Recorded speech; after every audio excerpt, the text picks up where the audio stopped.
नमस्कार साथियों। सबसे पहले आप सभी को कल आने वाले एग्जाम के लिए बेस्ट ऑफ लक। आज हम सितंबर 2021 को जो पहले एग्जाम हुआ था उस पेपर का रिवीजन करेंगे। उस पेपर में ऑफिशियल आंसर की के अनुसार क्या उत्तर माने गए थे उनका हम अध्ययन कर लेते हैं, ताकि हम उन तथ्यों को पहचान कर उनका उत्तर निकाल सके। हमसे ज़्यादा चूक उन प्रश्नों में हो जाती है जिसमें पूछा जाता है कि इनमें से कौन सा उत्तर सही नहीं है। उनमें हमें उस गलत उत्तर को याद नहीं करना है, बल्कि उन 3 सही तथ्यों को याद करना है। परीक्षा हॉल में हमें हमेशा धैर्य बनाए रखना चाहिए और प्रश्न को पूरा पढ़ने के बाद ही उत्तर देना चाहिए। वहाँ गलती ये भी हो जाती है कि जिस प्रश्न का हमें उत्तर आता है उसके तो हम पूरे ऑप्शन ही नहीं पढ़ते। ऑप्शन तो छोड़ो, उस प्रश्न को पूरा ही नहीं पढ़ते, जिससे आता हुआ प्रश्न भी जल्दबाजी में गलत हो जाता है। और जो प्रश्न हमें आता ही नहीं है हम उसे अच्छी तरह से पढ़ते हैं और उसके ऑप्शन भी 4-4 बार पढ़ते हैं, फिर भी वह गलत हो जाता है और समय भी अधिक खर्च हो जाता है। अतः हमें जो प्रश्न आते हैं उनमें कोई भी गलती नहीं होनी चाहिए, इसलिए हमें जो प्रश्न सरल लगें उसे भी अच्छी तरह से पढ़ लें और सारे ऑप्शन अच्छी तरह से पढ़ने के बाद ही उत्तर दें। तो चलिए शुरू करते हैं। आज का हमारा पहला प्रश्न है, सूरसागर किसी चली आती हुई गीत काव्य परंपरा का भले ही वह मौखिक हो विकास सा प्रतीत होता है। उक्त सत्यापन किसकी है? इसका उत्तर है रामचंद्र शुक्ल। अगला प्रश्न है, चौपाई दोहे का सबसे पुराना प्रयोग शायद यही है। जो कुछ पुराना साहित्य उपलब्ध है उससे लगता है कि पूर्वी प्रदेश के बौद्ध सिद्धों ने ही इस शैली में लिखना शुरू किया था। सरहपा विषयक यह कथन किसका है? इसका उत्तर है हजारी प्रसाद द्विवेदी। अगला प्रश्न है, सुमेलित नहीं है। यहाँ नहीं है वाले प्रश्न है तो इनमें हमें वो 3 तथ्य याद करने हैं, जैसे चंदन बाला रास, आसगु, उक्ति व्यक्ति प्रकरण, दामोदर पंडित और वर्ण रत्नाकर, ज्योतिरीश्वर ठाकुर। अगला प्रश्न है, आचार्य रामचंद्र शुक्ल की दृष्टि से कौन सा कथन सही नहीं है? अब यहाँ भी सही नहीं है वाला है, तो हमें जो कथन सही है उन्हें याद करना है। इसमें अखरावट में वर्णमाला के एक एक अक्षर को लेकर सिद्धांत संबंधी चौपाइयां कही गई है। आखिरी कलाम में कयामत का वर्णन है। पद्मावत में प्रेम गाथा की परंपरा पूर्ण प्रौढ़ता को प्राप्त मिलती है। ये तीनों कथन हमें याद करने।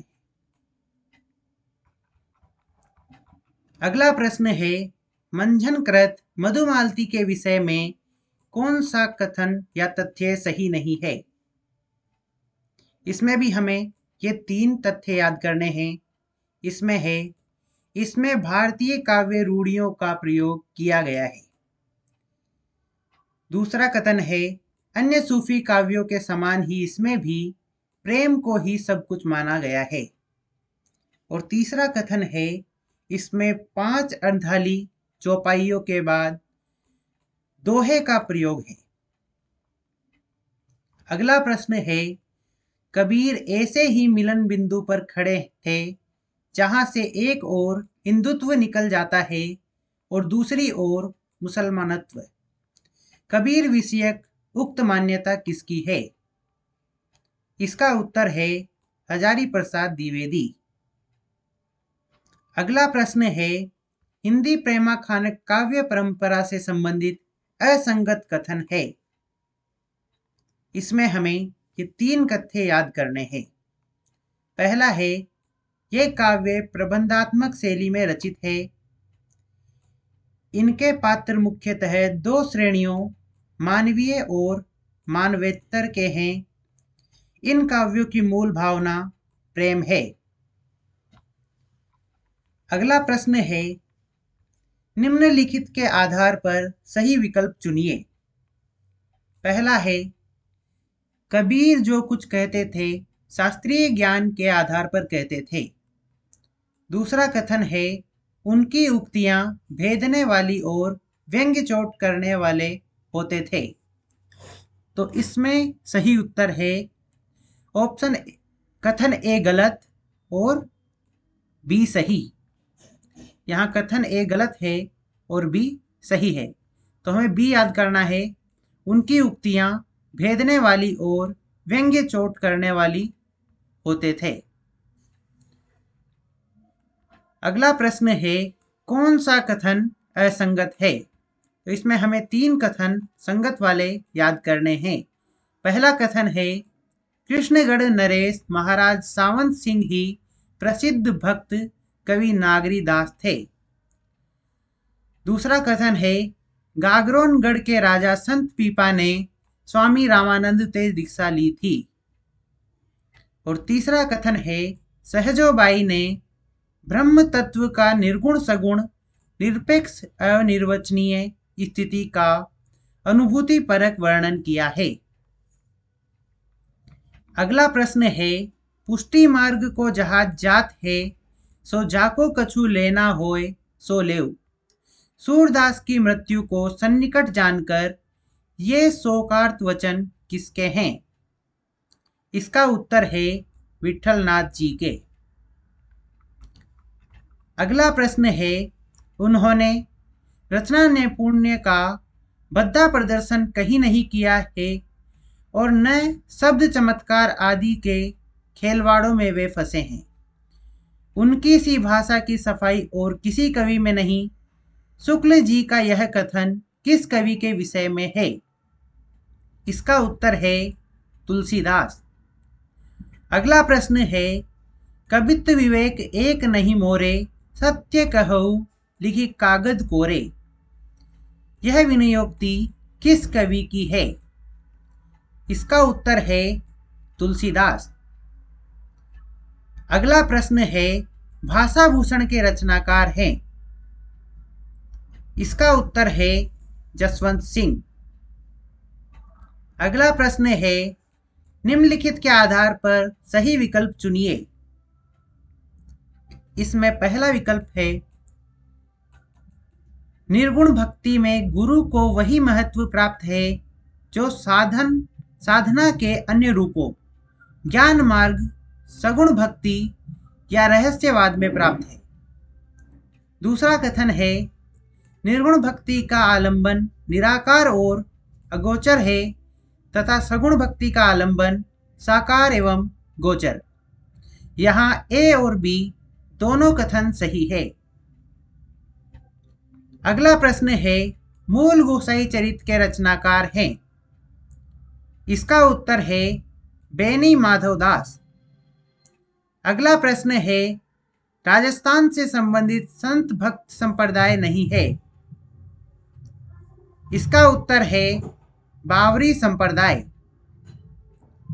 अगला प्रश्न है, भक्तमाल नाभादास कृत के टीकाकार हैं। तो भक्तमाल नाभादास कृत के टीकाकार प्रियादास है। अगला प्रश्न है, राम भक्ति काव्य धारा से संबंध कवि नहीं है। इसका उत्तर है गदाधर भट्ट। अब यहाँ नहीं है पूछा है, तो हमें इसमें अन्य 3 याद करने हैं कि स्वामी अग्रदास, प्राणचंद चौहान और हृदय राम भक्ति काव्य धारा से संबंध कवि है। अगला प्रश्न है, इनमें से कौन सा कवि ज्ञान मार्गी विचारधारा से संबद्ध नहीं माना जाता है? अब यहाँ भी नहीं बताया गया है, तो इसमें जम्बनाथ ज्ञान मार्गी विचारधारा से संबंध है, मलूक दास ज्ञान मार्गी विचारधारा से संबंध है और सूरदास भी ज्ञान मार्गी विचारधारा से संबद्ध है।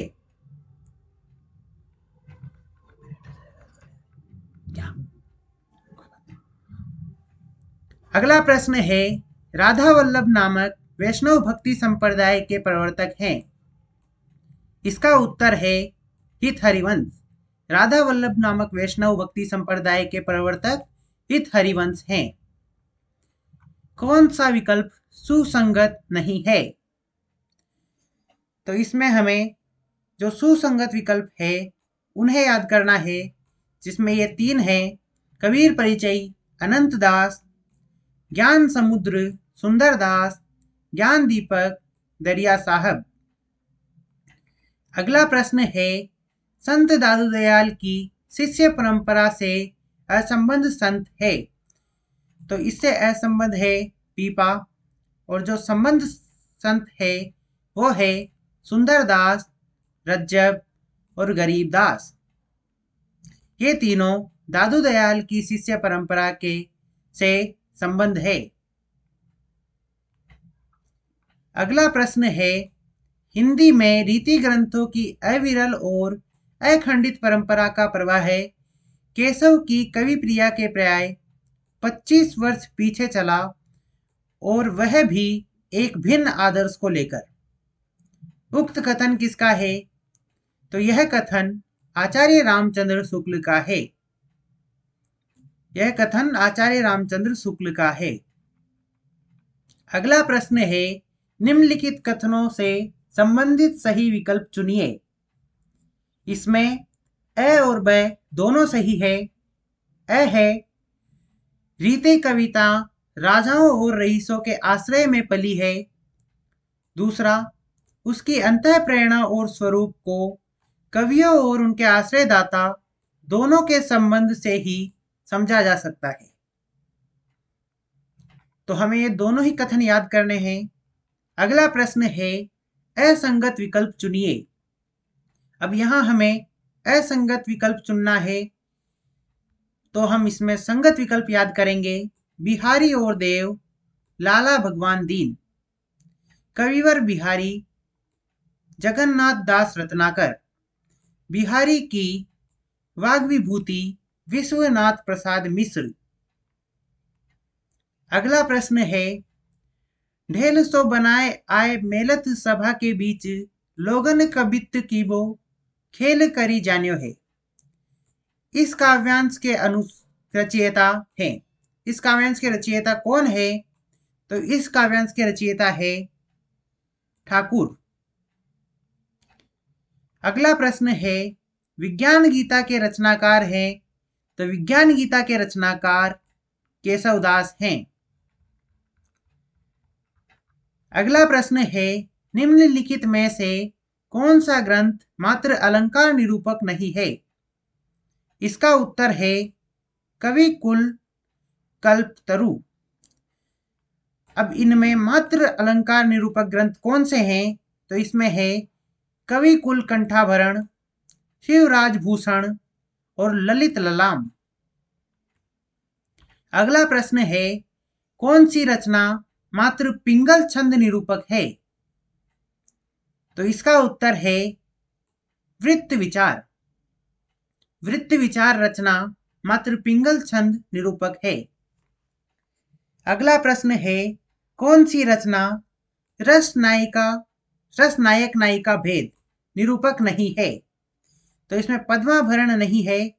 अब जो है उन्हें हमें याद करना है। तो जगत विनोद, सुधा निधि और सुख सागर तरंग, ये तीनों रस नायक नायिका भेद निरूपक रचनाएं हैं। अगला प्रश्न है, सर्वांग और विविध काव्यांग विवेचक आचार्य नहीं है। तो इसमें तोष नहीं है। अब कौन कौन है? तो प्रताप शाही है, सोमनाथ है और भिखारी दास है। सर्वांग विविध काव्यांग विवेचक आचार्य कौन कौन है? प्रताप शाही, सोमनाथ, भिखारी दास। अगला प्रश्न है, रीतिकाल के विषय में कौन सा कथन सही नहीं है?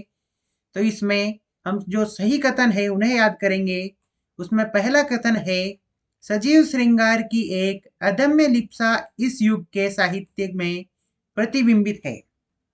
दूसरा है, कुछ रचनाओं में मुख्यतः काव्य शास्त्र सिद्धांतों को छंदोबद्ध किया गया है।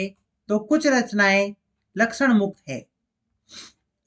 तीसरा कथन है, रीति काव्य के विकास में तत्कालीन राजनीतिक सामाजिक परिस्थितियों का महत्वपूर्ण योगदान रहा है। ये तीनों कथन हमें याद करने हैं।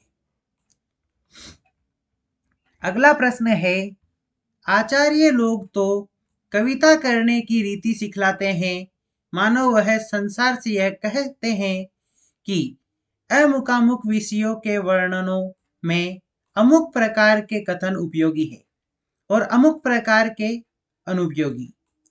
उक्त कथन किसका है? तो उक्त कथन मिश्र बंधु जी का है। अगला प्रश्न है, मतीराम जी के रसराज के समान पद्माकर जी का भी काव्य रसिक और अभ्यासियों दोनों का कंठहार रहा है। वास्तव में यह श्रृंगार रस का सार ग्रंथ सा प्रतीत होता है। शुक्ल जी का यह कथन पद्माकर की किस रचना के संदर्भ में है? तो यह है जगत विनोद रचना के संबंध में। अगला प्रश्न है, भक्तिकालीन राम काव्य धारा के विषय में असंगत कथन है। अब यहाँ असंगत कथन की बात आई है तो हमें अन्य 3 कथन याद करने हैं। इसमें असंगत कथन तो यह है कि यह कृष्ण काव्य के प्रभाव से पूर्णतः मुक्त है, पर हमें याद ये 3 कथन करने हैं। इस साहित्य में तुलसीदास का प्रमुख स्थान है, इसमें लोक संग्रह की भावना है, यह काव्य अवधि और ब्रज दोनों भाषा में रचित है। अगला प्रश्न है, केशवदास के कृतित्व विषयक कौन सा कथन सही नहीं है? अब इसमें जो कथन सही नहीं है उसे हमें याद नहीं करना है, हमें बाकी के 3 कथन याद करने हैं। एक बार हम इसे भी देख लेते हैं। रामचंद्रिका में कथा के क्रमबद्ध रूप और अवसर के अनुकूल विस्तार संकोच का विशेष ध्यान रखा गया है। यह कथन सही नहीं है। अब जो सही कथन है वो हमें याद करने हैं। इनकी सबसे अधिक कल्पना अलंकार संबंधी है, केशवदास की। दूसरा, चमत्कार प्रदर्शन के कारण इनकी रचनाओं में भाव पक्ष की अपेक्षा कला पक्ष प्रधान हो गया है। और तीसरा है, कवि प्रिया, रसिक प्रिया और छंदमाला इनके लक्षण ग्रंथ हैं। अगला प्रश्न है, किस विकल्प में सभी रचनाएं भिखारी दास की है? तो इसमें भिखारी दास जी की रचनाएं हैं तो काव्य निर्णय, रस सारांश, छंदोर्ण व पिंगल, ये तीनों रचनाएं भिखारी दास जी की है। अगला प्रश्न है, मतीराम से संबंधित कौन सा कथन सही नहीं है? तो इसमें जो कथन सही है वो ये है और हमें इन्हें याद करना है। तो रसराज और ललित ललाम इनकी विशिष्ट ख्याति के मुख्य आधार है। पहला कथन ये सही है। दूसरा है, रसराज श्रृंगार रस और नायिका भेद का ग्रंथ है। रसराज श्रृंगार रस और नायिका भेद का ग्रंथ है। और तीसरा कथन है, ललित ललाम में अलंकारों के लक्षण और उदाहरण दिए गए हैं। ललित ललाम में अलंकारों के लक्षण और उदाहरण दिए गए हैं। तो इसमें हमें ये तीनों कथन याद करने हैं। इसके बाद अगला प्रश्न है, कौन सा कथन भूषण के व्यक्तित्व और कृतित्व के संदर्भ में सही नहीं है? यहाँ भी सही नहीं है पूछा गया है, तो हमें जो कथन सही है उन्हें याद करना है। तो इसमें है, इनकी कविता वीर रस प्रधान है। रुद्र सोलंकी ने इन्हें भूषण उपाधि से विभूषित किया।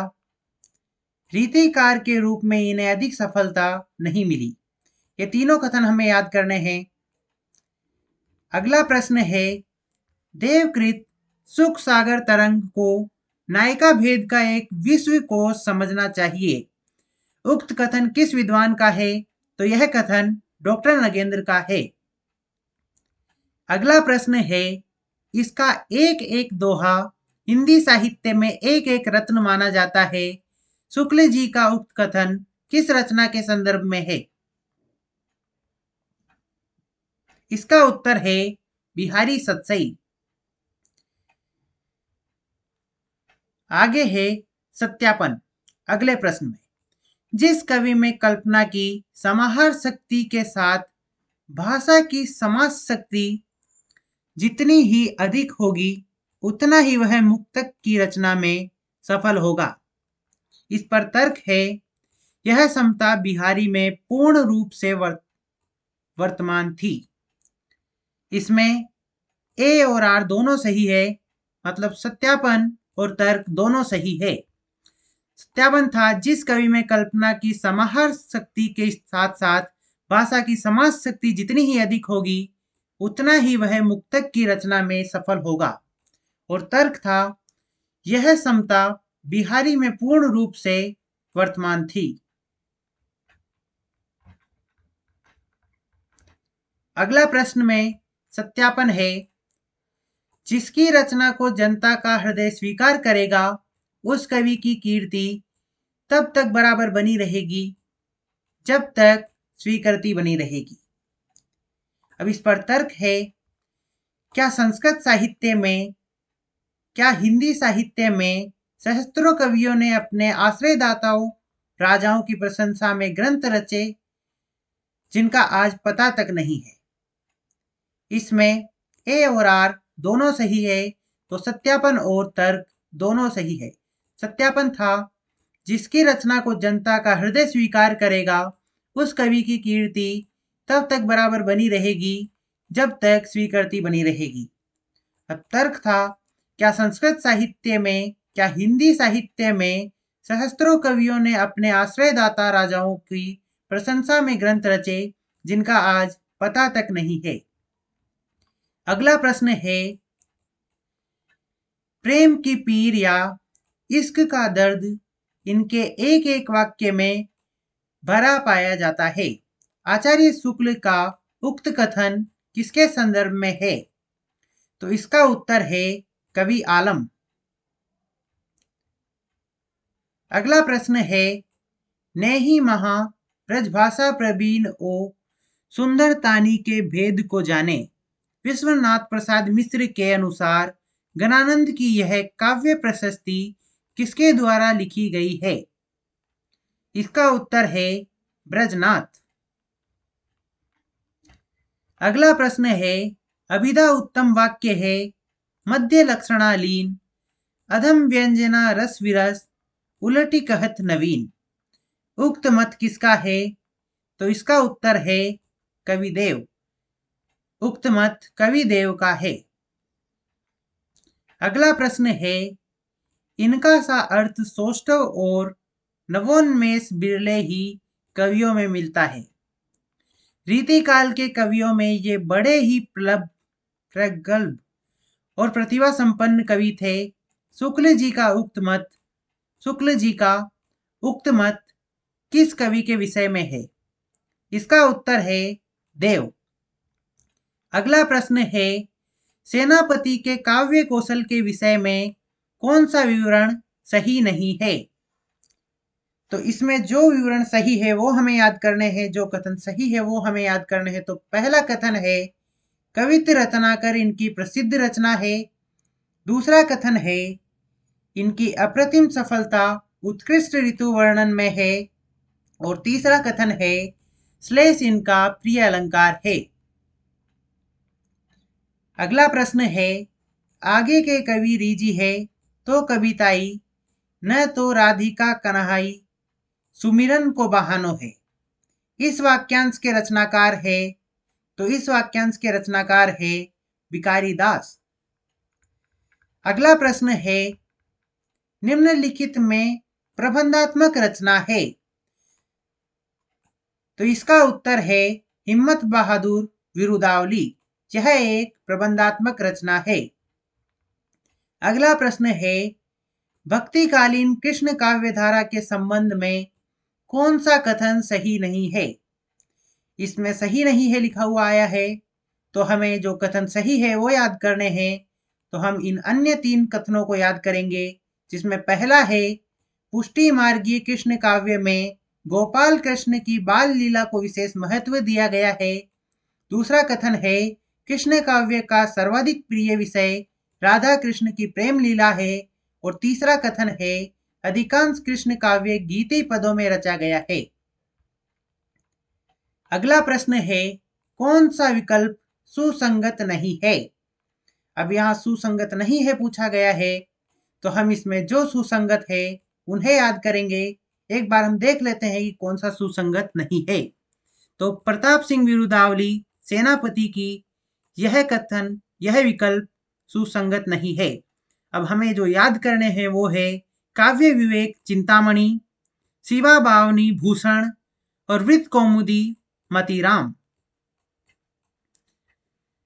अगला प्रश्न है, भारतेंदु युगीन काव्य के संदर्भ में कौन सा विवरण सही नहीं है? अब जो विवरण सही है वो 3 कथन ये हैं, इन्हें हम याद करेंगे। यह युग प्राचीन ब्रजभाषा काव्य और नवीन खड़ी बोली काव्य का मिलन बिंदु रहा। कौन सा युग? भारतेंदु युग। दूसरा कथन है, इसमें प्राचीन परंपरानुसार रस अलंकार, नायिका भेद आदि से संबंधित रचनाएं भी लिखी गई। तीसरा कथन है, इसमें देशभक्ति, लोकहित, सामाजिक पुनर्निर्माण आदि नवीन विषयों पर भी रचनाएं प्रस्तुत की गई। अगला प्रश्न है, कौन सी प्रवृत्ति द्विवेदी युगीन काव्य धारा में लक्षित नहीं होती? तो यहाँ नहीं होती, लक्षित नहीं होती लिखा हुआ है। जो लक्षित होती है उन्हें हमें याद करना है। तो पहला है, प्रबंध मुक्तक, प्रगीत प्रवृत्ति सभी काव्य के रूपों का प्रचलन था। दूसरा कथन है, काव्य भाषा के रूप में खड़ी बोली का अधिकाधिक प्रयोग था। और तीसरा कथन है, आदर्शवादिता और नैतिकता पर बल दिया गया था। इसमें हास्य व्यंग्यपूर्ण कविता की प्रचुरता नहीं थी। यह कथन लक्षित नहीं होता कि हास्य व्यंग्यपूर्ण कविता की प्रचुरता थी। यह कथन लक्षित नहीं होता है। और ये 3 कथन जो है वो हमें याद करने हैं। अगला प्रश्न है, मैथिली शरण गुप्त के कृतित्व के विषय में कौन सा कथन सही नहीं है? तो इसमें सही नहीं है वो कथन है, भारत भारती में आद्यंत भारत का गौरव गान वर्णित है। और हमें जो याद करने हैं वो कथन ये 3 है। इसमें पहला है, उर्मिला उत्ताप रचना ही राम कथा के रूप में परिवर्तित होकर साकेत के नाम से प्रकाशित की गई। उर्मिला उत्ताप रचना ही राम कथा के रूप में परिवर्तित होकर साकेत के नाम से प्रकाशित की गई। दूसरा कथन है, उर्मिला, यशोधरा, विष्णुप्रिया आदि इनकी अपूर्व चरित्र सृष्टियां हैं। और तीसरा जो कथन है वह है, पंचवटी का कथानक शूर्पणखा प्रसंग पर आधारित है। पंचवटी का कथानक शूर्पणखा प्रसंग पर आधारित है। अगला प्रश्न है, छायावाद स्थूल के विरुद्ध सूक्ष्म का विद्रोह है। उक्त कथन किसका है? तो उक्त कथन डॉक्टर नगेंद्र का है। छायावाद स्थूल के विरुद्ध सूक्ष्म का विद्रोह है, यह कथन डॉक्टर नगेंद्र का है। अगला प्रश्न है, हिंदी में रीति का प्रयोग साधारणतः लक्षण ग्रंथों के लिए होता है। जिन ग्रंथों में काव्य के विभिन्न अंगों का लक्षण उदाहरण सहित विवेचन होता है उन्हें रीति ग्रंथ कहते हैं। उक्त कथन किसका है? तो उक्त कथन डॉक्टर नगेंद्र का है। यह कथन डॉक्टर नगेंद्र का है। अगला प्रश्न है, रीति काल को श्रृंगार काल किसने कहा है? तो रीति काल को श्रृंगार काल विश्वनाथ प्रसाद मिश्र ने कहा है। अगला प्रश्न है, दुख सबको माजत है और चाहे स्वयं सबको मुक्ति देना वह न जाने, किंतु जिनको माजता है उन्हें यह सीख देता है कि सबको मुक्त रखें। इन कविता पंक्तियों के रचनाकार हैं। तो इन कविता पंक्तियों के रचनाकार कौन है? तो अज्ञेय। इन कविता पंक्तियों के रचनाकार अज्ञेय हैं। अगला प्रश्न है, निम्नलिखित को सुमेलित कीजिए। तो इसमें ऑप्शन 3 सही होगा। इसमें होगा ए का मिलान 4 से होगा, अर्थात वियोगी होगा पहला कवि, आह से उपजा होगा गान। यह कथन किसका है? तो यह कथन पंत जी का है। दूसरा 3 से मिलान होगा, प्रकृति के यौवन का श्रृंगार करेंगे कभी न बासी फूल। ये किसका है? तो ये प्रसाद जी का है।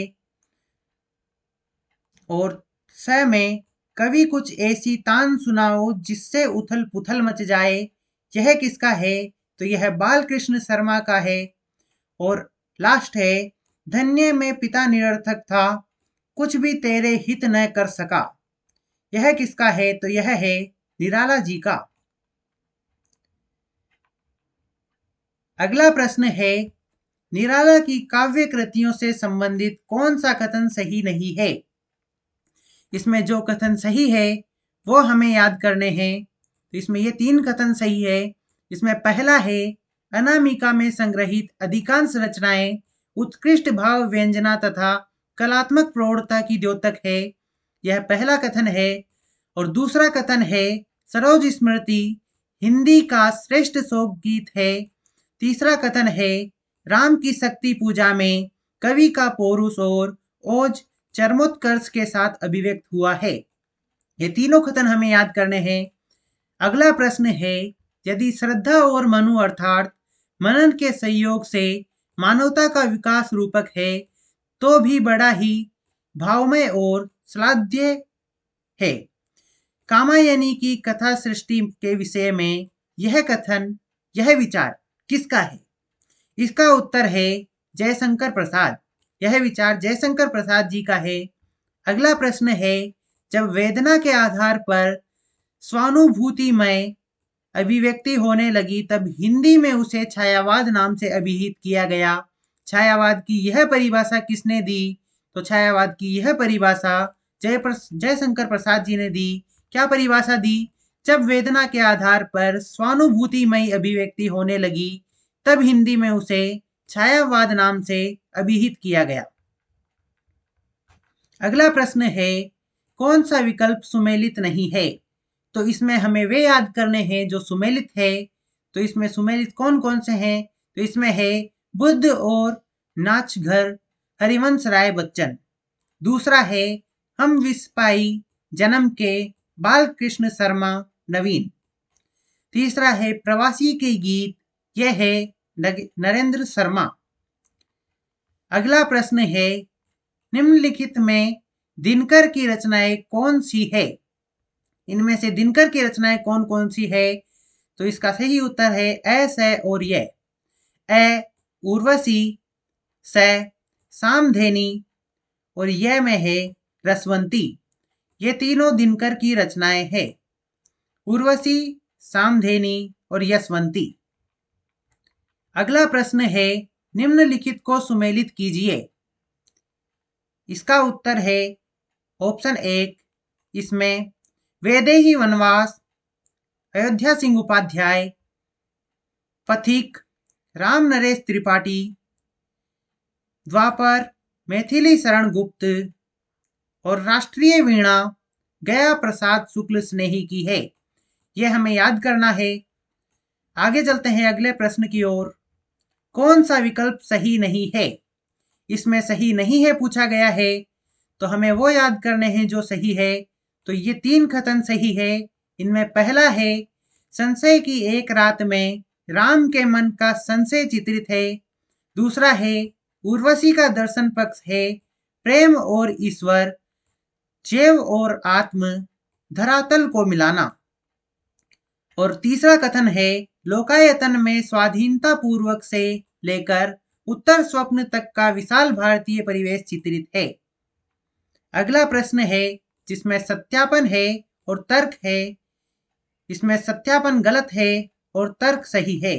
हम पढ़ते हैं, प्रगतिवाद सामाजिक यथार्थवाद के नाम से चलाया गया एक सामाजिक आंदोलन था। यह सत्यापन गलत है और जो तर्क है वो सही है। वो हम पढ़ते हैं, वर्ग संघर्ष की साम्यवादी विचारधारा और उस संदर्भ में नए मानव, नए हीरो की कल्पना इसका उद्देश्य था। अगला प्रश्न है, कौन सा कथन सही नहीं है? तो यहाँ सही नहीं है लिखा हुआ है, तो हमें वे कथन याद करने हैं जो सही है। तो ये 3 कथन सही है। इसमें से पहला है, शिवमंगल सिंह सुमन प्रमुख प्रगतिशील कवि हैं। दूसरा है, प्रगतिशील कविता में पूंजीवाद तथा पूंजीपतियों के प्रति प्रबल आक्रोश था। और तीसरा कथन है, सर्वहारा के प्रति प्रगतिशील कवियों की पूर्ण सहानुभूति है।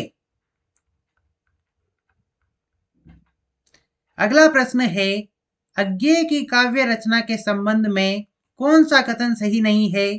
तो इसमें सही नहीं है लिखा हुआ है, तो हमें वो कथन याद करने हैं जो सही है। तो इसमें ये 3 विकल्प सही है। तो इसमें पहला है, इन्होंने छायावादी कविताओं से अपनी काव्य यात्रा प्रारंभ की। दूसरा कथन है, तार सप्तक द्वारा इनकी नई काव्य यात्रा प्रारंभ होती है। और तीसरा कथन है, प्रयोगवादी धारा के कवियों में उनका स्वर सबसे अधिक वैविध्यपूर्ण है। ये तीनों कथन हमें याद करने हैं। अगला प्रश्न है, धर्मवीर भारती से संबंधित कौन सा कथन सही नहीं है? इसमें भी सही नहीं है लिखा हुआ आया है, तो हमें वे कथन याद करने हैं जो सही है। इसमें ये 3 कथन सही है। इसमें पहला है, अंधा युग अंधों के माध्यम से ज्योति की कथा है जिसमें विजय केवल अंधेपन की होती है। दूसरा कथन है, कनुप्रिया में राधा कृष्ण प्रेम की तन्मयता का प्रश्नाकुलता के साथ मनोहर संयोग मिलता है। और तीसरा कथन है, ये आधुनिक संवेदना के कवि हैं। अगला प्रश्न आरपीएससी की ऑफिशियल आंसर की में स्टार वाला था, तो इसे हम कवर नहीं करेंगे। इसके बाद अगला जो प्रश्न है वो है, निम्नलिखित में तीसरा सप्तक के कवि हैं? तो इसमें एस है और यह उत्तर सही है। इसमें मदन वात्सायन, कुंवर नारायण और कीर्ति चौधरी तीसरा सप्तक के कवि हैं। इसमें मदन वात्सायन, कुंवर नारायण और कीर्ति चौधरी तीसरा सप्तक के कवि हैं। अगला प्रश्न है, निम्नलिखित रचनाओं और कवियों को सुमेलित कीजिए। तो इसका सही उत्तर है ऑप्शन ए। तो इसमें है, काल तुझसे होड़ है मेरी, यह रचना शमशेर बहादुर सिंह की है। दूसरा है, ब्रह्म राक्षस, यह गजानन माधव मुक्तिबोध की है।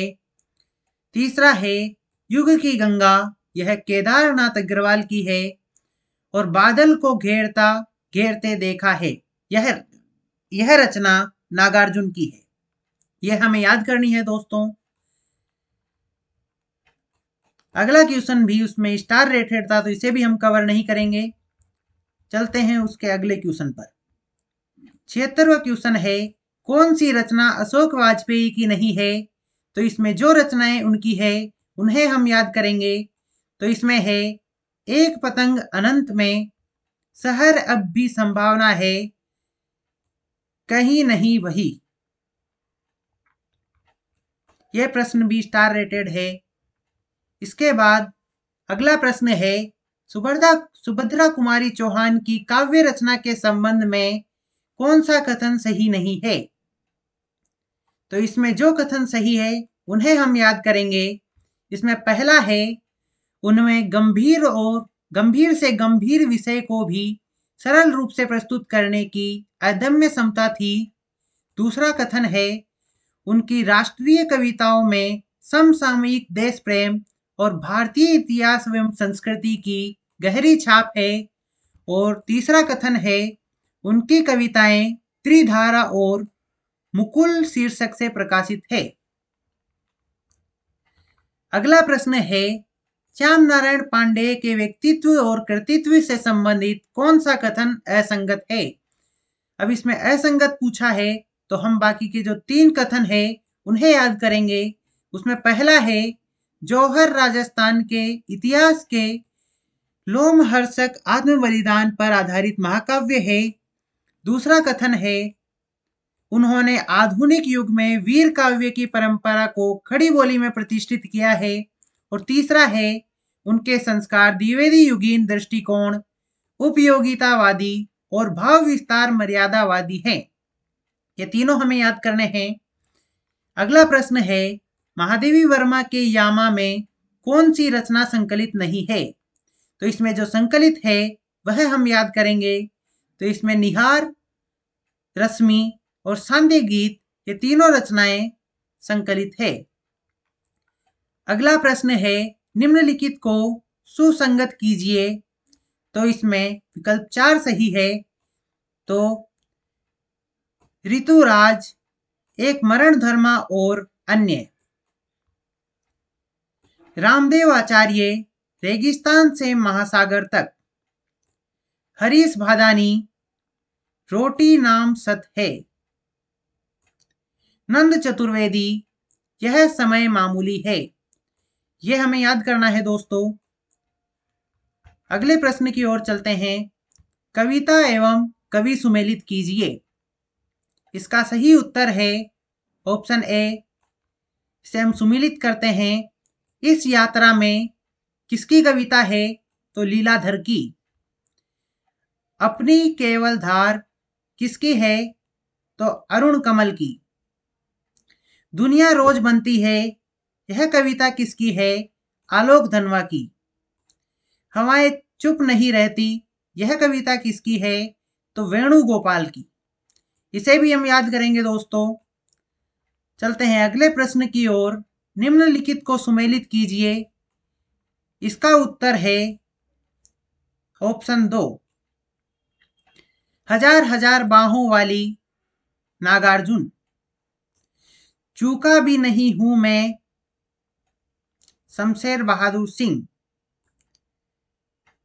रात अब भी मौजूद है, लीलाधर जड़ूजी। भूरी भूरी खाक धूल, गजानन माधव मुक्तिबोध। इसे भी हमें याद करना है दोस्तों। अगला प्रश्न है, प्रयोगवाद के संबंध में कौन सा कथन असंगत है? इसमें असंगत कथन पूछा गया है, तो हमें वे कथन याद करने हैं जो संगत है। इसमें पहला कथन है, यह व्यक्ति अनुभूति और समष्टि अनुभूति को एक ही सत्य के दो रूप मानता है। दूसरा है, यह मानता है कि बौद्धिकता को काव्यानुभूति से पृथक करके नहीं देखा जा सकता। और तीसरा कथन है, यह मानता है कि विषय वस्तु की नवीनता ही उसके शिल्प को नया आकार देने के लिए बाध्य करेगी। अगला प्रश्न है, तरनी तनुजा तट तमाल तरुवर बहु छाहे, झुके कुल सो जल परसन हित मनहु सुहाए। इसके रचयिता है, तो इसके रचयिता भारतेंदु हरिश्चंद्र जी है। अगला प्रश्न है, भारतेंदु हरिश्चंद्र के व्यक्तित्व एवं कर्तृत्व के संदर्भ में कौन सा विवरण सही नहीं है? तो इसमें हम सही नहीं है वो याद नहीं करेंगे। इसमें हम अन्य 3 कथन याद करेंगे। तो इसमें पहला कथन है, वे साहित्यानुरागी और कोमल हृदय व्यक्ति थे। दूसरा, उन्होंने वैष्णव धर्म के प्रचारार्थ तदीय समाज की स्थापना की। और तीसरा कथन है, उनका साहित्यिक कार्य गद्य पद्य की अनेक विधाओं तक फैला हुआ था। अगला प्रश्न है, आचार्य शुक्ल के अनुसार अंग्रेजी ढंग का हिंदी का पहला मौलिक उपन्यास है। तो इसका उत्तर है परीक्षा गुरु। अगला प्रश्न है, भारतेंदु जी जिस प्रकार वर्तमान गद्य भाषा के स्वरूप प्रतिष्ठापक थे, उसी प्रकार वर्तमान साहित्य परंपरा के प्रवर्तक। उक्त कथन किसका है? तो यह कथन आचार्य रामचंद्र शुक्ल का है। अगला प्रश्न है, प्रकाशन स्थान की दृष्टि से असंगत विकल्प चुनिए। अब यहाँ असंगत विकल्प पूछा है, तो हम वो याद करेंगे जो संगत है। सबसे पहले एक बार देख लेते हैं असंगत को। कवि वचन सुधा प्रयाग में प्रकाशित नहीं हुई थी, तो ये असंगत है। अब संगत कौन कौन से हैं? तो भारत मित्र कलकत्ता में, हिंदी प्रदीप प्रयाग में, उद्दंत मार्तंड कलकत्ता में। ये तीनों हमें याद करने हैं। अगला प्रश्न है, निम्नलिखित में भारतेंदु की मौलिक नाट्य कृति नहीं है। तो इसमें हम नहीं है वाला याद नहीं करेंगे। इसमें हम वे याद करेंगे जो है। तो भारतेंदु जी की मौलिक नाट्य कृति अंधेर नगरी, भारत दुर्दशा और वेदिकी हिंसा हिंसा न भवती, ये तीनों है। अगला प्रश्न है, रंग दर्शन के रचनाकार है। तो इसका उत्तर है नेमीचंद जैन।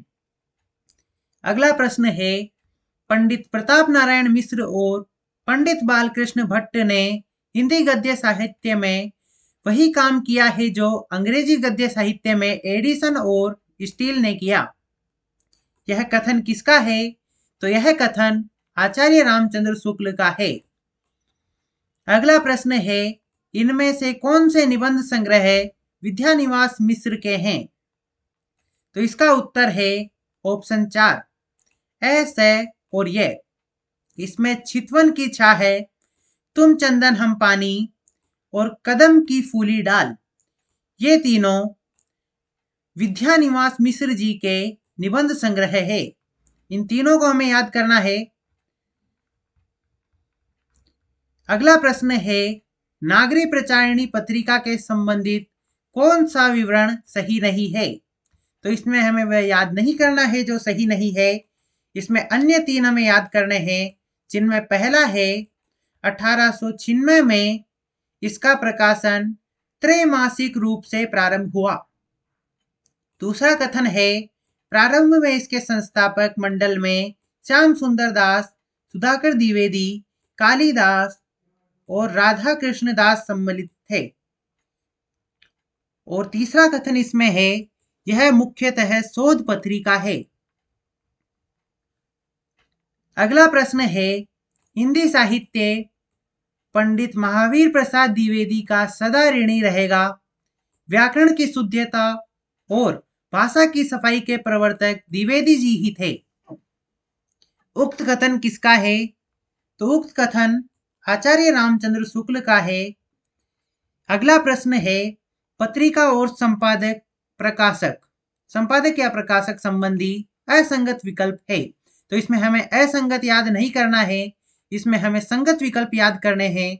तो इसमें है सारिका अवध नारायण मुग्दल, नई कविता जगदीश गुप्त और आलोचना नामवर सिंह। अगला प्रश्न है, हिंदी पत्रकारिता के संदर्भ में कौन सा तथ्य सही नहीं है? इसमें जो सही नहीं है वो हमें याद नहीं करना है, हमें अन्य तीन याद करने हैं। तो उनमें है, सुमित्रा नंदन पंत ने रूपाब का प्रकाशन किया। दूसरा है, हंस का प्रकाशन प्रेमचंद ने प्रारंभ किया। और तीसरा कथन है, इंदु का प्रकाशन जयशंकर प्रसाद ने किया। अगला प्रश्न है, कहानी आंदोलन और उनके प्रवक्ता पुरोधा को सुमेलित कीजिए। इसका उत्तर है ऑप्शन 1।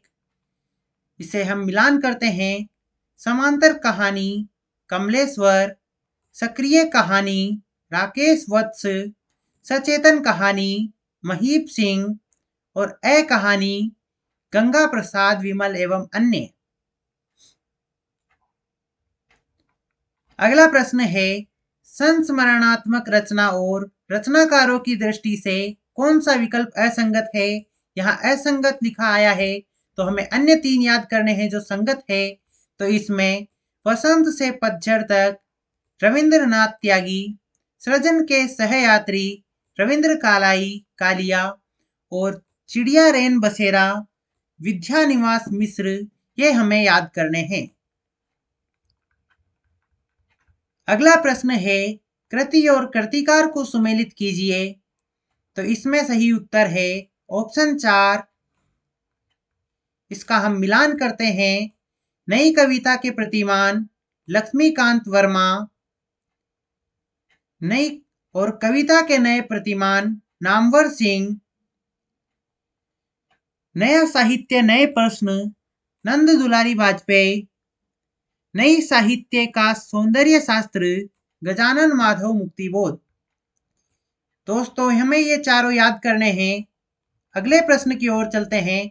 अगला प्रश्न है, कौन सा निबंध संग्रह हजारी प्रसाद द्विवेदी का नहीं है? यहाँ नहीं है लिखा हुआ आया है, तो हमें वे याद करने हैं जो इनके निबंध संग्रह है। तो उनमें है कल्पलता, आलोक पर्व और कुटज।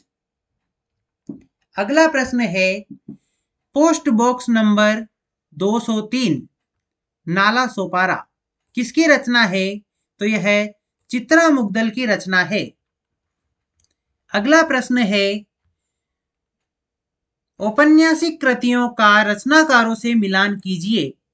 इसका सही उत्तर है ऑप्शन 3। इसका मिलान है कुरु कुरु स्वाहा, मनोहर श्याम जोशी। मछली मरी हुई, राजकमल चौधरी। काला जल, श्यानी। झीनी झीनी बीनी चदरिया, अब्दुल बिस्मिल्लाह है। ये चारों हमें याद करने हैं दोस्तों। चलते हैं अगले प्रश्न की ओर। निम्नलिखित को सुसंगत कीजिए। इसका सही उत्तर है ऑप्शन 2। इसमें मिलान करते हैं कुछ कही कुछ अनकही। यह रचना है शीला झुंझुनवाला। दूसरा है मुड़ मुड़ के देखता हूं। यह रचना है राजेंद्र यादव। अपने अपने पिंजरे, यह है मोहनदास नेमिसराय। कस्तूरी कुंडल बसे, यह है मैत्रेयी पुष्पा। हमें इन चारों को भी याद करना है दोस्तों। अगला प्रश्न है जितने श्रम और जितनी सावधानी से यह संपादित हुआ है, आज तक हिंदी का और कोई ग्रंथ नहीं हुआ। आचार्य रामचंद्र शुक्ल का उक्त कथन किस संपादित रचना के संदर्भ में है? तो इसका उत्तर है बिहारी रत्नाकर। अगला प्रश्न है किस विकल्प में रचना और उसमें वर्णित चरित्र नायक असंगत है? इसमें असंगत लिखा हुआ है, तो हमें वे 3 याद करने हैं जो संगत है। तो उसमें पहला है स्मृति के झरोके से भारत भूषण अग्रवाल, वट वृक्ष की छाया में अमृतलाल नागर, मरुभूमि का वह मेघ घनश्याम दास बिड़ला। दोस्तों, अगर आपने अभी तक हमारे चैनल को सब्सक्राइब नहीं किया है तो जल्दी से कर लीजिए, क्योंकि आपको आने वाली वीडियोस की नोटिफिकेशन मिलने के लिए बेल आइकन को जरूर दबा लें। अगला प्रश्न है एक बूंद सहसा उछली यात्रा व्रत के लेखक हैं।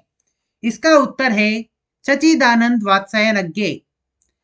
अगला प्रश्न है इनमें से कौन सा कथन सही नहीं है? तो सही नहीं है लिखा हुआ है, तो हमें वे कथन याद करने हैं जो सही है।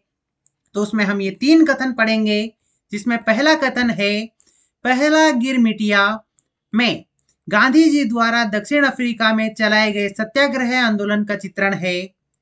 दूसरा कथन है खंजन नयन अमृतलाल नागर में सूरदास का जीवन वृत्त चित्रित है।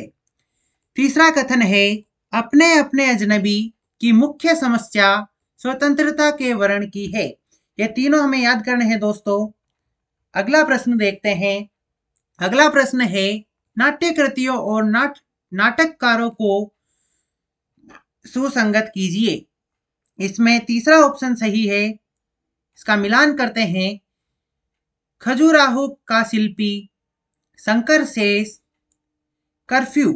कर्फ्यू है लक्ष्मी नारायण लाल की। दुलारी बाई ये मणि मधुकर की है। और ख्याल भारमली यह है हमीदुल्ला की। ये चारों भी हमें याद करने हैं दोस्तों। चलते हैं अगले प्रश्न की ओर। अगला प्रश्न है कहानी और कहानीकार का जोड़ा सुमेलित कीजिए। तो इसमें चौथा ऑप्शन हमारा सही है, जिसमें छोटे छोटे ताजमहल राजेंद्र यादव, मलबे का मालिक मोहन राकेश, लंदन की एक रात निर्मल वर्मा और खोई हुई दिशाएं कमलेश्वर। ये चारों भी हमें याद करने हैं। अगला प्रश्न है निम्नलिखित रचनाओं को तत्संबंधी विद्या के साथ सुमेलित कीजिए।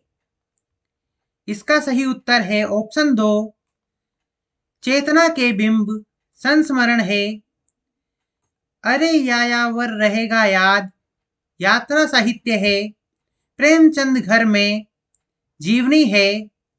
मेरी जीवन यात्रा एक आत्मकथा है। इन चारों को भी हमें याद करना है। आगे चलते हैं अगले प्रश्न की ओर। अगला प्रश्न है निम्नलिखित को सुसंगत कीजिए। इसमें तीसरा ऑप्शन सही है। इसमें है मंजुल भगत अंतिम बयान, सूर्यबाला यामिनी कथा, कुसुम अंसल, धुएं की ईमानदारी, उषा किरण खान, जलधारा। इन चारों को भी हमें याद करना है। चलते हैं अगले प्रश्न की ओर। कौन सा कथन सही नहीं है? यहाँ सही नहीं है लिखा हुआ आया है, तो हमें वे कथन याद करने हैं जो सही है। तो हम अन्य 3 पढ़ते हैं, जिसमें पहला है चारु चंद्र लेख में गहरवार नरेश जयचंद्र की पराजय के बाद का समय चित्रित है। दूसरा कथन है पुनर्नवा में समुद्रगुप्त के समय को उपन्यास का विषय बनाया है। और तीसरा कथन है अनामदास का पोथा उपनिषद काल का काल्पनिक वर्णन करता है। इन तीनों को हमें याद करना है दोस्तों। अगला प्रश्न है प्रकाशन वर्ष की दृष्टि से प्रेमचंद्र की औपन्यासिक कृतियों का सही अनुक्रम है। तो इनका सही अनुक्रम है सेवा सदन, रंगभूमि, कर्मभूमि और गोदान। अगला प्रश्न है नाभादास कृत भक्तमाल से संबंधित कौन सा तथ्य सही नहीं है? यहाँ सही नहीं है लिखा हुआ आया है, तो हमें अन्य 3 कथन याद करने हैं। उसमें पहला है यह भक्तिकालीन भक्तों के संबंध में प्रमाणिक रचना मानी जाती है। कौन सी? नाभादास कृत भक्तमाल। दूसरा कथन है इसके पूर्वार्ध में कलयुग से पहले भक्तों का उल्लेख है। और तीसरा कथन है इतिहास की दृष्टि से इसका उत्तरार्ध अधिक महत्वपूर्ण है। अगला प्रश्न है कौन सा विवरण सही नहीं है? यहाँ सही नहीं है लिखा हुआ आया है, तो हम इसमें अन्य 3 कथनों को याद करेंगे, जिसमें से पहला है शिव सिंह सरोज में लगभग 1000 कवियों का जीवन चरित उनके कविताओं के उदाहरण सहित प्रस्तुत किया गया है। दूसरा कथन है जॉर्ज ग्रियर्सन के इतिहास ग्रंथ का हिंदी अनुवाद हिंदी साहित्य का प्रथम इतिहास शीर्षक से प्रकाशित हुआ है। और तीसरा कथन है जॉर्ज ग्रियर्सन ने कवियों और लेखकों को कालक्रमानुसार वर्गीकृत किया है। ये तीनों हमें याद करने हैं दोस्तों। आगे चलते हैं अगले प्रश्न की ओर। इतिहास का इतिवृत्तात्मक लेखन सबसे पहले सर्वप्रथम मिस्र बंधुओं के विनोद में पाया जाता है। यह उक्ति किसकी है? तो इसका उत्तर है डॉक्टर राम कुमार वर्मा। अगला प्रश्न है मिस्र बंधु विनोद के विषय में कौन सा विवरण सही नहीं है? तो सही नहीं है लिखा हुआ आया है, इसलिए हम अन्य 3 कथनों को याद करेंगे, जिसमें पहला है इनमें अनेक कवि जो अज्ञात थे प्रकाश में लाए गए हैं और उनके साहित्यिक महत्व का मूल्य आंका गया है। दूसरा कथन है इसके प्रथम 3 भाग संवत 1970 विक्रम में और चतुर्थ भाग संवत 1991 विक्रम में प्रकाशित हुए। और तीसरा कथन है चतुर्थ भाग साहित्य के वर्तमान काल से संबंधित है। ये तीनों हमें याद करने हैं। आगे चलते हैं अगले प्रश्न की ओर। इस पुस्तक की भाषा को कवि ने स्वयं अवहट्ट कहा था। इसमें बीच बीच में मैथिली भाषा के प्रयोग आ रहे हैं। भाषा के अध्ययन की दृष्टि से इस पुस्तक का महत्व है ही। आचार्य हजारी प्रसाद द्विवेदी का यह कथन किस कृति के संदर्भ में है? तो इसका उत्तर है कीर्तिलता। अगला प्रश्न है साधारणतः सन ईस्वी की 10वीं से लेकर 14वीं शताब्दी के काल को हिंदी साहित्य का आदिकाल कहा जाता है। हिंदी के प्रारंभिक काल विषयक यह कथन किस विद्वान का है? तो इसका उत्तर है हजारी प्रसाद द्विवेदी। अगला प्रश्न है काल प्रवृत्ति का निर्णय प्राप्त ग्रंथों की संख्या द्वारा नहीं निर्णित हो सकता, बल्कि उस काल की मुख्य प्रेरणादायक वस्तु के आधार पर ही हो सकता है। यह कथन किसका है? तो यह कथन हजारी प्रसाद द्विवेदी जी का है। अगला प्रश्न है अपभ्रंश के कवियों को विस्मरण करना हमारे लिए हानि की वस्तु है। यही कवि हिंदी काव्य धारा के प्रथम सृष्टा है। यह कथन किसका है? तो यह कथन राहुल सांकृत्यायन का है। अगला प्रश्न है असंगत विकल्प चुनिए। तो इसमें असंगत विकल्प चुनने के लिए कह रहा है, तो हम वो पढ़ेंगे जिन्हें हमें याद करना है जो संगत विकल्प है। तो हिंदी साहित्य का दूसरा इतिहास किसका था? तो बच्चन सिंह का। हिंदी साहित्य का इतिहास किसका है? तो लक्ष्मी सागर वार्ष्णेय का हिंदी साहित्य का आलोचनात्मक इतिहास है तो वो है राम कुमार वर्मा का। ये तीनों हमें याद करने हैं। अगला प्रश्न है, नागरी प्रचारिणी सभा द्वारा प्रकाशित हिंदी साहित्य का वृहत इतिहास के प्रथम भाग का शीर्षक है, तो इसका उत्तर है हिंदी साहित्य की पीठिका। अगला प्रश्न है, मैं इस्लाम के महत्व को भूल नहीं रहा हूं, लेकिन जोर देकर कहना चाहता हूं कि अगर इस्लाम न आया होता तो भी इस साहित्य का 12 आना वैसा ही होता जैसा आज है। हिंदी के भक्ति आंदोलन के संदर्भ में यह कथन किसका है? तो हिंदी के भक्ति आंदोलन के संदर्भ में यह कथन आचार्य हजारी प्रसाद द्विवेदी जी का है। अगला प्रश्न है, इतिहासकारों द्वारा मान्य हिंदी का प्रथम कवि को सुसंगत कीजिए। इसका सही उत्तर है ऑप्शन 4। इसे हम इस तरीके से मिलान करेंगे, शिव सिंह सेंगर, पुष्प दंत, पुष्य या पुंड। राम कुमार वर्मा स्वयंभू को मानते हैं, राहुल सांकृत्यायन सरहपा या सरहपात को, गणपति चंद्रगुप्त, शालिभद्र सूरी को। ये चारों हमें याद करने हैं दोस्तों। चलते हैं अगले प्रश्न की ओर। कौन सा विकल्प सुमेलित नहीं है? तो इसमें नहीं है लिखा हुआ आ रहा है, तो हमें जो विकल्प सुमेलित है उन्हें याद करना है। सबसे पहले देख लेते हैं सुमेलित कौन सा नहीं है। तो रेवंत गिरिराज, जीन धर्मसूरी सुमेलित नहीं है। जो सुमेलित है वो इस प्रकार है, श्रावकाचार देवसेन, नेमिनाथ रास, सुमति गणी, भरतेश्वर बाहुबली रास, शालिभद्र सूरी। अगला प्रश्न है, सरहपा से संबंधित कौन सा तथ्य सही नहीं है? तो इसमें सही नहीं है आ रहा है, तो हम वे कथन याद करेंगे जो सही है। उसमें पहला है, वे सिद्ध साहित्य के प्रारंभकर्ता थे। दूसरा कथन है, दोहा कोश उनकी प्रसिद्ध रचना है। और तीसरा कथन है, उन्होंने अंतस साधना पर जोर देते हुए पंडितों को फटकार लगाई है। अगला प्रश्न है, शंकराचार्य के बाद इतना प्रभावशाली और इतना महिमान्वित महापुरुष भारतवर्ष में दूसरा नहीं हुआ। हजारी प्रसाद द्विवेदी की यह उक्ति किसके विषय में है? इसका उत्तर है गोरखनाथ जी के। अगला प्रश्न है, डॉक्टर दशरथ शर्मा आदि कुछ विद्वान पृथ्वीराज रासों के किस संस्करण को मूल रासों मानते हैं? तो इसका उत्तर है सबसे छोटा संस्करण 1300 छंद। डॉक्टर दशरथ शर्मा और आदि कुछ विद्वान पृथ्वीराज रासों के सबसे छोटे संस्करण 1300 छंद को मूल रासों मानते हैं। अगला प्रश्न है, बीसल देवरास के संपादनकर्ता इनमें से कौन है?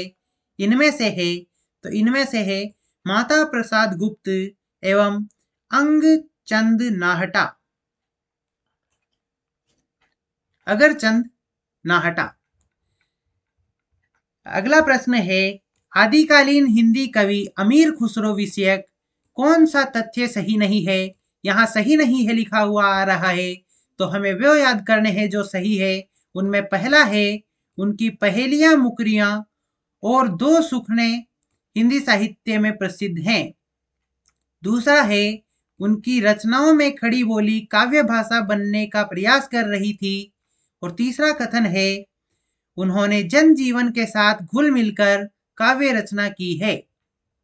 अगला प्रश्न है, आचार्य शुक्ल के अनुसार किस रचना के आधार पर विद्यापति मैथिल कोकिल कहलाए?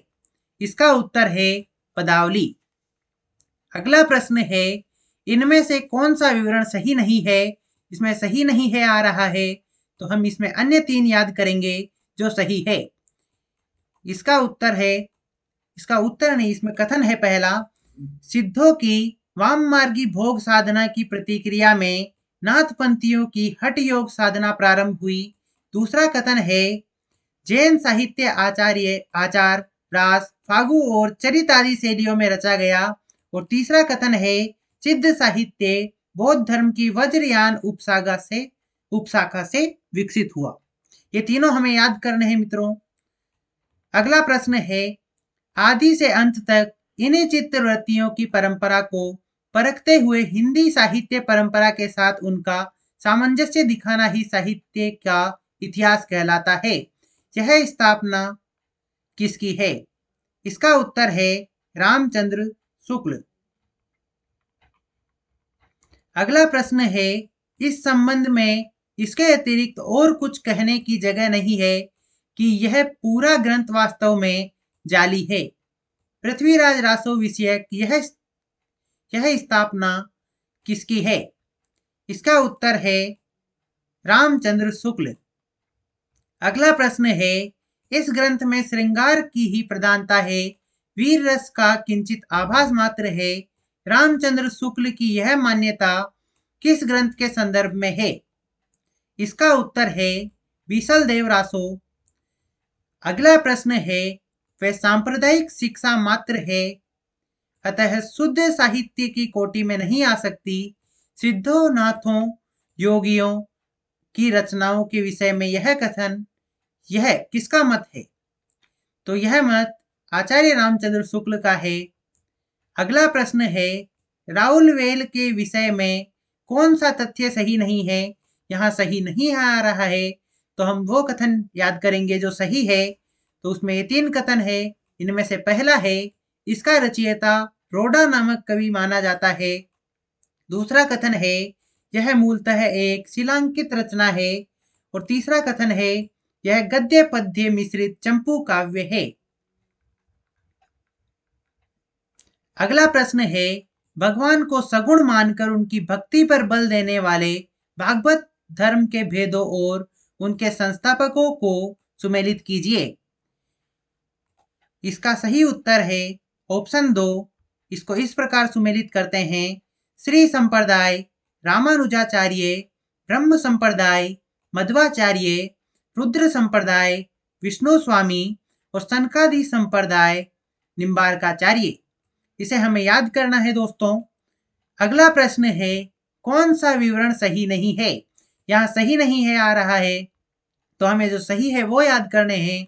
तो हम अन्य 3 याद करेंगे, जिसमें पहला है 84 वैष्णवन की वार्ता में वल्लभाचार्य के शिष्यों की कथाएं संकलित है। दूसरा है 252 वैष्णवन की वार्ता में विठलनाथ के शिष्यों की कथाएं हैं। और तीसरा है, इन वार्ताओं में प्राचीन ब्रज भाषा गद्य का रूप मिलता है। अगला प्रश्न है, आलवार भक्तों संतों के विषय में कौन सा तथ्य गलत है? तो इसमें हम वह तथ्य याद करेंगे जो सही होगा। इसमें ये अन्य 3 कथन सही है, जिसमें से पहला है, ये सुदूर दक्षिण के वैष्णव भक्त थे। दूसरा कथन है, इनकी संख्या 12 थी। और तीसरा है, आलवारों में आंडाल नाम की एक महिला भक्त भी थी। अगला प्रश्न है, हम अपने को ऐसे धार्मिक आंदोलन के सामने पाते हैं जो उन सब आंदोलनों से कहीं अधिक विशाल है जिन्हें भारतवर्ष ने कभी देखा है। भक्ति आंदोलन विषयक यह उक्ति किसकी है? तो यह उक्ति जॉर्ज ग्रियर्सन की है। अगला प्रश्न है, जिस साहित्य में केवल धार्मिक उपदेश हो उससे वह साहित्य निश्चित रूप से भिन्न है। जिसमें धर्म भावना प्रेरक शक्ति के रूप में काम कर रही हो। धार्मिक साहित्य होने मात्र से कोई रचना साहित्यिक कोटि से अलग नहीं की जा सकती है। यह कथन किसका है? तो यह कथन हजारी प्रसाद द्विवेदी जी का है। अगला प्रश्न है, किस आचार्य के दार्शनिक सिद्धांत को भेदाभेदवाद के नाम से जाना जाता है? तो निम्बार्काचार्य जी के दार्शनिक सिद्धांत को भेदाभेदवाद के नाम से जाना जाता था और जाना जाता है। वल्लभाचार्य के विषय में कौन सा कथन सही नहीं है? तो इसमें सही नहीं है लिखा हुआ आ रहा है, तो हमें इसमें जो कथन सही है उन्हें याद करना है। जिसमें पहला है, इनका दार्शनिक सिद्धांत शुद्धाद्वैतवाद कहलाता है। दूसरा है, इनके मत को पुष्टि मार्ग कहा जाता है। और तीसरा है, इन्होंने अणुभाष्य, सुबोधिनी टीका आदि ग्रंथों की रचना की है। अगला प्रश्न है, सच पूछा जाए तो मध्य युग की समग्र स्वाधीन चिंता के गुरु रामानंद ही थे। उक्त कथन किसका है? तो इसका उत्तर है हजारी प्रसाद द्विवेदी जी का। अगला प्रश्न है, सिद्ध सामंत युग की कविताओं की सृष्टि आकाश में नहीं हुई, पे हमारे देश की ठोस धरती की उपज है। यह कथन किसका है? तो यह कथन राहुल सांकृत्यायन जी का है। अगला प्रश्न है, विक्रम की 7वीं से 11वीं शताब्दी तक अपभ्रंश की प्रधानता रही और फिर वह पुरानी हिंदी में परिणित हो गई। हिंदी के प्रारंभिक काल की भाषा के बारे में यह कथन किसका है? तो यह कथन चंद्रधर शर्मा गुलेरी जी का है। आज का हमारा अंतिम प्रश्न है, नंददास के व्यक्तित्व एवं कृतित्व के संबंध में कौन सा कथन सही नहीं है? तो इसमें हम वो कथन याद करेंगे जो सही है। उसमें पहला है, वे गोस्वामी विठलनाथ के शिष्य थे। दूसरा है, उनकी सर्वोत्कृष्ट रचनाएं रास पंचाध्यायी और भंवर गीत है। और तीसरा है, रस मंजरी नायक नायिका भेद से संबंधित रचना है। तो दोस्तों, ये थी आज की वीडियो। और अगर आपको आज की यह वीडियो पसंद आई हो तो इस वीडियो को लाइक करें और चैनल को सब्सक्राइब करें। मिलते हैं अगले वीडियो में, तब तक के लिए नमस्कार।